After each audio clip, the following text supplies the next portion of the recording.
Hello, my name is Mary Moccia, and I did my research project on Greek masks. The reason that I chose Greek masks as my topic is that I've always found masks in theater to be very interesting, and I wanted to dig a little deeper into their background and their functions and all of their features. So first, I will tell you all about my research that I found, and then I will show you how I incorporated that research into my project. So first, according to Brockett, all performers during the 5th century wore masks, with the possible exception of flute players. Thespis experimented with many different ways of disguise, such as smearing the face with wine dregs and dangling leaves over it, until he eventually found the mask.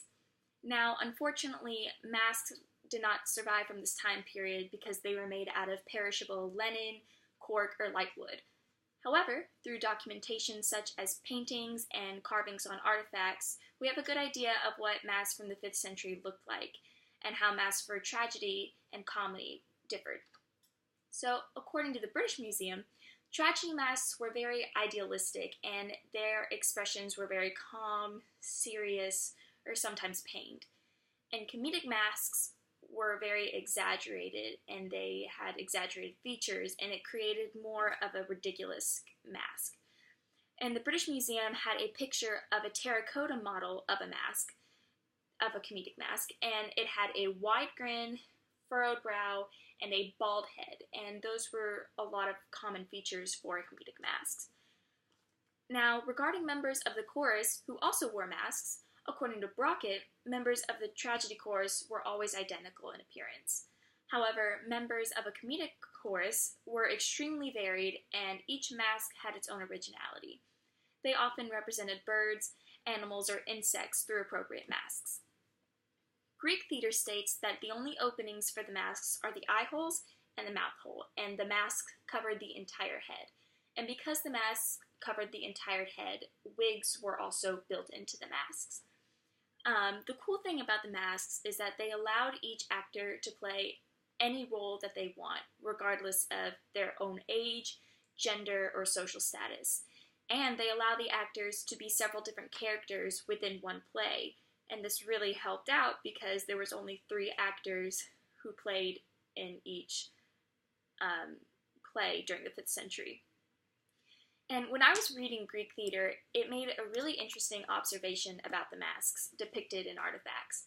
They pointed out that the actor that was portrayed was usually holding the mask before or after a performance. They weren't actually wearing it. And they compared it to a visual representation of the separation of reality and myth, and that the masks allow the actor to completely submit and melt into their character, regardless of any feature or way they were born. And I just thought that that representation and kind of that idea of submission and literally putting on a mask of a character, figuratively and literally, was just a really cool way of looking at it and getting into character.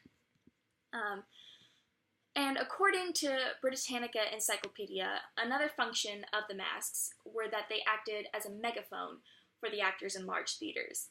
And the large theaters were another reason that the masks' facial features were so exaggerated. It was so that no matter how far away you were or how close you were to the actors and the stage, you could so clearly see the detail in the masks, and you would always know what their facial expression is.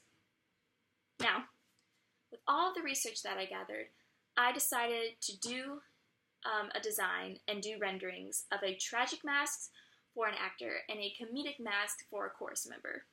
And I had a lot of inspiration for the tragic masks from Message to Eagle, where they had many different masks and features shown in pictures. And I just kind of chose and picked which feature I liked, and I just kind of created my own tragedy mask. So, this is my tragic mask that I designed.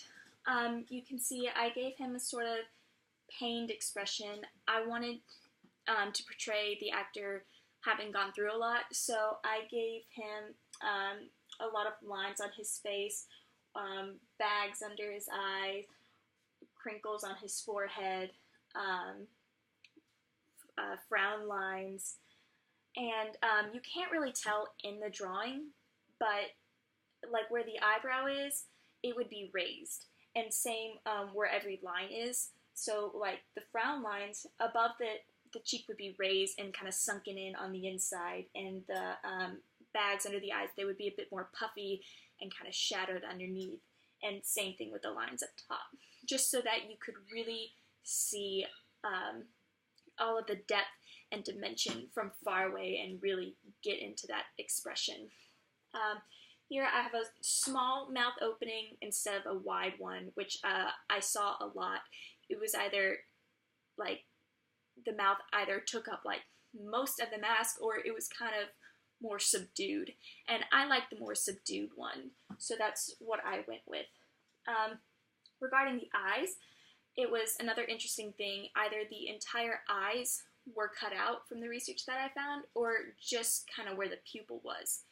And I don't know why, but I liked the idea of just the pupil being cut out for the actor's eyes. I think it gives more of a accurate look. So that's what I decided to go with. You can see that the mask actually ends here. Not the mask, where the head should be. But this is in dead space right here. It's actually still the mask. I just wanted to have a little bit of a raised start for the hairline. And it was actually very interesting. In some of the masks, the hair would start like way, way higher than their actual head would. And I really enjoyed looking at those masks, but that's not something that I wanted to incorporate in mine. So I chose the start of a bit of a lower hairline, and then I would just be perfect spirals all the way down on both sides, and the carving would really get all that detail in. And then sitting here at the top, you can't really tell, but in the drawings, but they would be like perfect waves and this really detailed, and even in the hair, it would have that depth and real life 3D effect. Another thing that I noticed about the masks is that they're very symmetrical, the tragic masks at least, and except for some where like the only non-symmetrical part would be maybe one eye was closed more and one eye was open more, and the brow kind of went higher than the other. But other than that, most tragic masks were very symmetrical. And so that is my tragic mask that I designed for an actor. And then for my comedic mask, I designed it for a chorus member. So I drew a bird or designed a mask for a actor that would portray a bird because of how the comedic choruses would often portray animals. And so what I did here, this is their beak, and you can't tell in the drawing, but the beak would actually come out, and then underneath it would be completely hollow and have a area left open for the actor's mouth if the chorus had any lines or songs. And then I wanted to do something with the cheeks, so I have them drawn in, a little sunken in, and the shadows kind of just show how, in the real-life 3D mask, how they would kind of dip in and how you could really see it. Same with under the eyes, and I kept the idea of the pupils being cut out instead of the whole eye. And then probably my favorite part of the mask is I didn't want to draw a wig on a bird, but I didn't necessarily want the bird to be bald. So I drew a single feather, and it would go all around the mask of the bird. And it also kind of reminded me of a wreath that some actors would wear over their masks. So that's what I did for a comedic mask.